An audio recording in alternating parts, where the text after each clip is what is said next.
Hi everyone, welcome to my new blog. আজকে হচ্ছে Charak Puja. Ready হয়ে গেছি, এখন বেরোবো চড়ক পূজা দেখতে। তো চলো যাওয়া যাক। বেরিয়ে অটোতে ওঠার সময় দেখলাম হালকা হালকা বৃষ্টি পড়ছিল, তাই সঙ্গে ছাতাটাও নিয়ে নিয়েছি। পৌঁছে গেলাম চড়ক পূজার ফিল্ডে, মানে হচ্ছে ইন্ডিয়া ক্লাব। গিয়ে দেখি চারিদিকে শুধু কাদা আর জল, আর ছোট্ট একটু জায়গা নিয়ে চড়ক পূজা হচ্ছে। গিয়ে দেখি শিবগুড়ি নাচ চলছে, তাই অনেক কষ্ট করে এই ক্লিপটা আমি নিয়েছি। আর এত লোক ছিল আমার আগে, তোমরা পুরো ব্লগ দেখলে জানতে পারবে।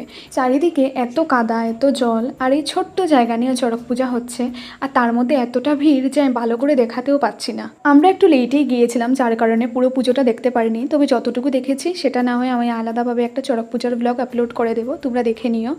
এখানে শুধু আমি আর অন্নপূর্ণা একটা পোজ দিচ্ছিলাম। আমি প্রথমে সামনেই ছিলাম, হঠাৎ করে শুনি কালী নাচ শুরু হবে, এখন কালী নাচ শুরু হবে, তাই ভয় পেয়ে পিছনে চলে এসেছি।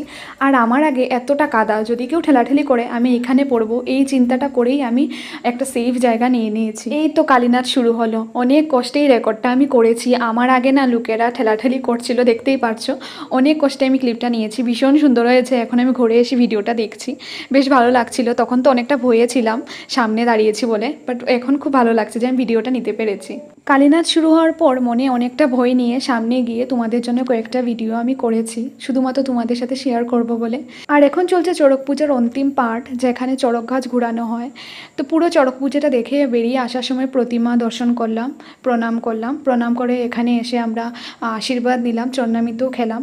তাহলে চলো আজকের জন্য আসছি, দেখা হচ্ছে অন্য একটি ব্লগে। সবাই ভালো থেকো, সুস্থ থেকো, সবাইকে ভালো রাখো, টাটা।